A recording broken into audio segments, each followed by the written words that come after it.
What's going on, guys? Welcome back to Roddy's Rides. If you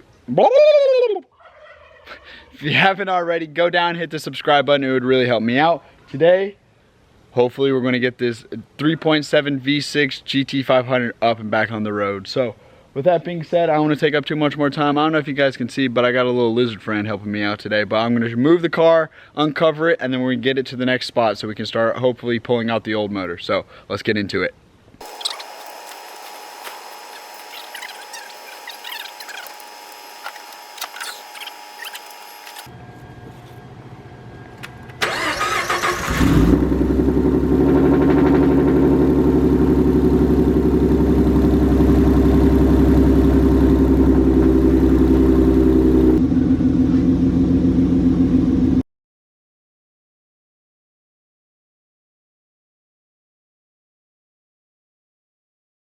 End the clip.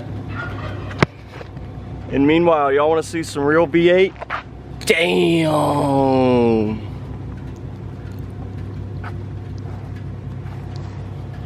So this is going to be a little throwback to our older videos. We're going to throw the camera up on the sticks and it's going to be a little time lapse. First thing we're going to do, yank off the bumper, yank off the hood so it gives us more working space, and then we're going to slowly start draining out the fluids to get ready for that open heart surgery for not Sean, but the 3.7 motor. Let's get cranking. Oh god. So we actually don't start off with the fluids, but that's all right. So here's me and Tanner yanking off our hood. It's pretty simple, 4 bolts. Just take it off, don't break it. Next, I'm gonna go straight to the front bumper, which there are 4 lights that you have to unplug: your running lights and your fog lights. Please ignore my front fascia coming apart. I really do need to buy a front bumper, but I'm mostly focused on going fast right now and not looking beautiful. So doing what I got, taking off the radiator to cover this plastic thing, but I only have like 3 bolts in mind because I've taken it off so many times and I've lost all my pieces. So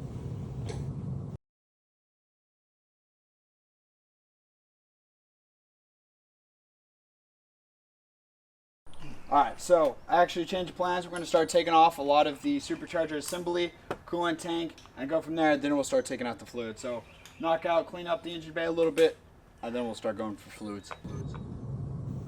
I really don't start with fluids. I start off with the cold air intake and slowly start working my way down from all the big parts and pieces. This just cleans up the engine bay, so it gives us a lot more working room.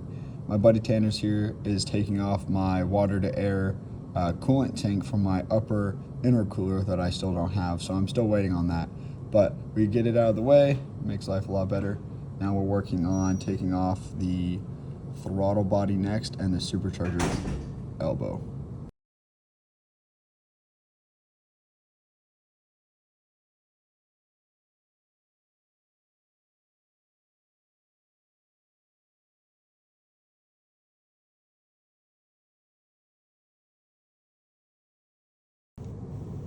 Now I'm wiping out the inner part of the supercharger because it was covered in oil, because my motor puked oil in every direction that it possibly could. Now I'm slowly taking off the supercharger bolts.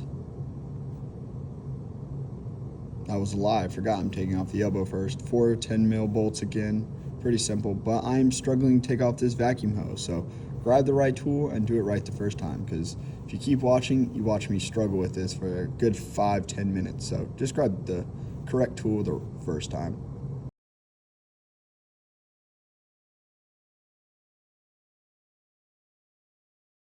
Now I'm slowly undoing all the supercharger bolts, but I'm doing it on both sides, so I'm evenly lifting the supercharger because I don't want to take any chances of warping the aluminum plates, because I can't afford any more aluminum plates. All the weight would be centralized, so it would be a better handling car than the ACR Viper. Oh. I'll fix that maybe one day, but the duct tape really helped hold it on there. And so every time I go to pull my bumper, it's not hard and difficult to line up. But yank off the supercharger, don't worry, I'll clean off that gasket. Now I'm doing the same thing for the supercharger plate and the lower supercharger plate. I don't know what I go off and do here, but probably something productive. That's right, I switched shirts so I don't get my yellow shirt dirty. But I'm plugging all the runner holes just so I don't drop shit in there, because I have a habit of doing that.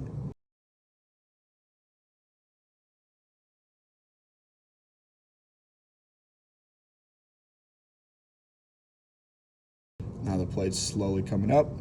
The electric ratchet really does come in handy, but as you can see, the 4mm Allen key socket that I've been using is shot to shit now, so I'm gonna have to buy a new one because I stripped 3 or 4 bolts this time, which is a new record, so should probably work on that.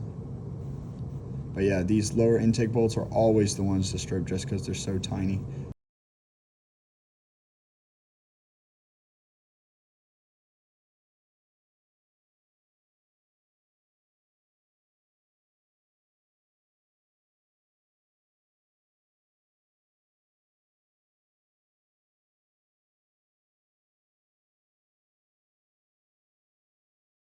Invest in ceramic coating.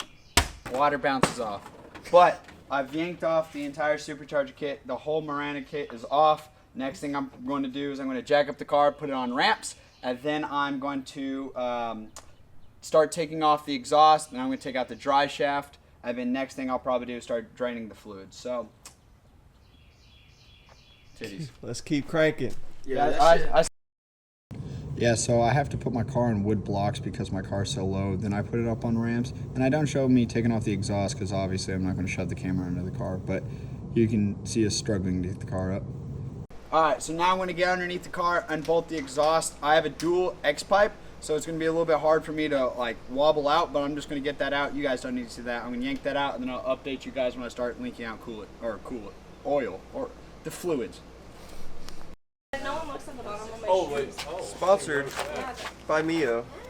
Oh, God. Where's the bottom? Is that the right one? Yeah. Why is he shaking? Oh, God. That's a clip. Yo, he actually did something. Now I'm taking off all the coolant hoses with the actual correct tool this time, and it's crazy. It actually comes off the first time. Now I'm using the air compressor to flush out the rest of the fluids just to make my life a little bit easier. I disappear under the car to start draining the oil because now it's actually time for the fluids. Now here's my dad's degreasing the new motor block. I don't know what the original owner did. It kind of looks like they took it through the Sahara Desert, and this block is the dirtiest engine block I've ever seen. Not from grime, but some sort of mud caked on there. So we tried our best to degrease it. I'm taping up the lower intake so we're not potentially getting water or anything in it.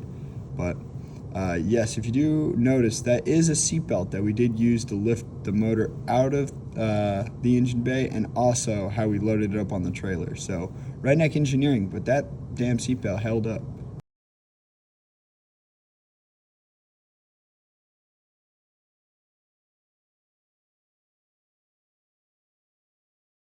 Now, whenever you're cleaning a motor, you want to be very careful during this process and not potentially spray any water into your motor, because obviously water is not in the equation for combustion, and you'll just waste all the money that you just put into this motor.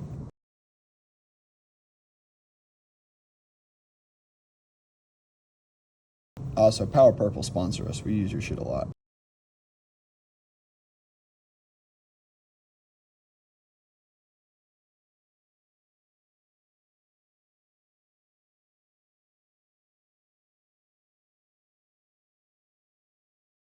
Now this is us taking off the ratchet strap, balancing it on the wood blocks. We're taking this off just because we need to get to the injector wiring harness so we can clip this off so we can start stripping down this new engine wiring harness, because we are not using it. It's actually for an automatic. So we are going to be plugging in my current one that's already in the car, because obviously I have a 6-speed manual.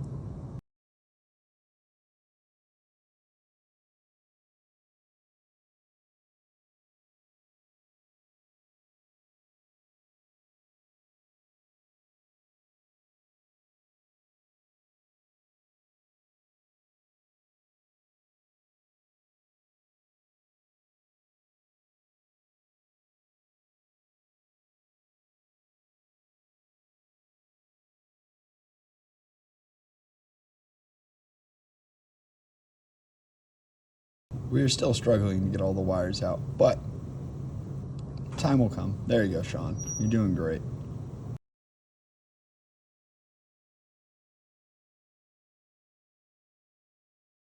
And also, it would have been nice if they would have kept me the O2 sensors, but they just chopped those and left those out. So that's kind of an L, but whatever.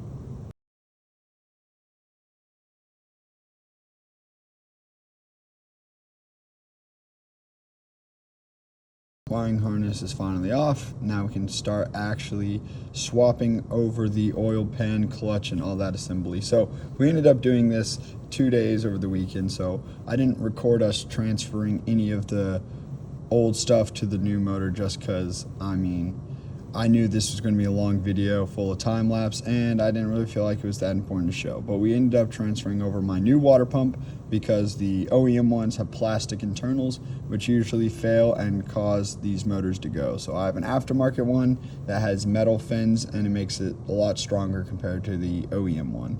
So now with Sean getting the motor up in the air, we can start yanking off all of our, well, this is actually the new motor, so we throw this up there just to get the oil pan off so we can potentially steal my oil pan once we have it up on the cherry picker. But it's starting to dark, as you can tell, so we ended up working into the night, but we did end up getting the motor out that day. Just took us a little longer than expected. Also, we had to go running around town to find a clutch alignment tool, which was a pain in the ass.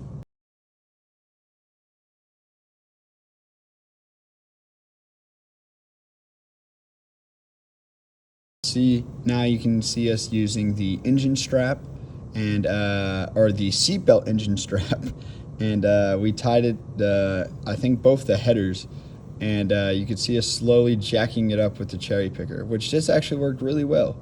I'm actually quite surprised how well this actually ended up working. I had my doubts, but it worked. You can see here I'm yanking off the fuel rail just because in the back there's two heater core lines that run up, and the fuel rail, how do I say, tip was pressed up against them, so I don't want to bend my fuel rail, so I just took it off just to be safe. I mean, now you can see me and my dad struggling to get the AC compressor fully off. So we were trying to keep AC, so we left AC and all the lines attached to the chassis, but we got it disconnected from the motor, which is just two long studs, so you just got to shimmy it off. Now that we got most of all the important stuff off, now it should just be lifting the motor straight up. I am taking off the motor mounts here, and I can't remember what I was doing underneath the car at this given point in time. Oh, I was jacking up the transmission to hopefully help the engine and trans to break loose a little bit easier. So now you see us shaking it loose. We're trying to make sure it's loose. Oh, we finally got it off. Now we're jacking up with the seatbelt. Everything goes smoothly. Just make sure you don't take that front sensor or the water pump pulley and smash it up against your stock Mustang radiator fan, because that would be a big, expensive oopsie. Actually, the radiator's probably your least of your issues. And I want to give a shout out to everyone who came out and helped me with this motor swap. I couldn't have done it without them. So, thank you, boys.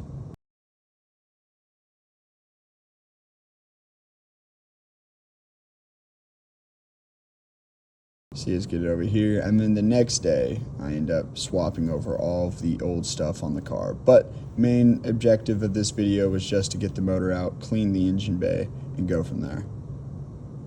The shop looks nice with 2 extra V6s, huh? Oh, and it's puking coolant. Every time I do these projects, I make a mess everywhere I go, and I'm still rocking the Chacos. You know what's up.